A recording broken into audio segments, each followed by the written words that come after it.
والله الناس ما عارفه قدر سيدنا علي لحد دلوقتي.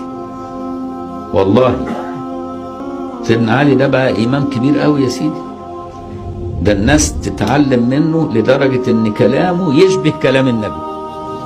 يعني ساعات تقرا كلام سيدنا علي تفتكره حديث نبوي من كتر النور اللي فيه. فهمت ازاي؟ وفي الاخر يطلع كلام سيدنا علي، اصله اتربى عند النبي. ده اول ما اتولد امه ستنا فاطمه بنت اسد هاشميه وابوه هاشمي، هو اول هاشمي مولود من هاشميه وهاشمي، وولد في جوف الكعبه.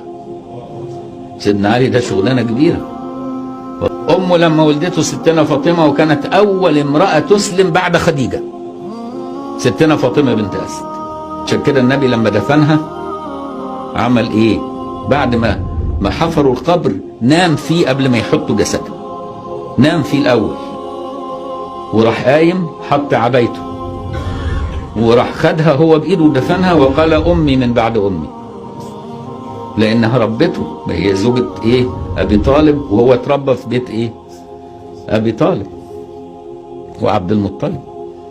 وخد حتى ايه سيدنا علي بعد كده عشان يرد الجميل فيربي علي عنده. فسيدنا علي بقى كان بالنسبه للنبي حاجه كبيره، يحبه لدرجه جعل حب سيدنا علي علامه الايمان، وبغض سيدنا علي علامه النفاق. ايه ده؟ ويقول النظر لوجه علي عباده، كان يقول كده. احنا لو قعدنا نتكلم على سيدنا علي هنسيب الكتاب ده ونقفله، لكن انا بس بقول لك اما تسمع قال سيدنا علي افهم كويس. ده احكم الصحابه واعلم الصحابه، امام الصحابه بايه؟ باجماع الصحابه. ما سمعناش الامام ابو بكر ولا الامام عمر، سمعنا الامام علي في عصر الصحابه. صح ولا لا؟ ابو الائمه، ابن سيدنا الامام حسن، ابن الامام الحسين، ائمه يا عم. والامامه دي جعل الهي على فكره، اني جاعلك للناس اماما، مش جعل بشر. فهمت؟ اني جاعلك للناس اماما، فجعل امامه. الامامه دي جعل الهي، عطاء الهي كده.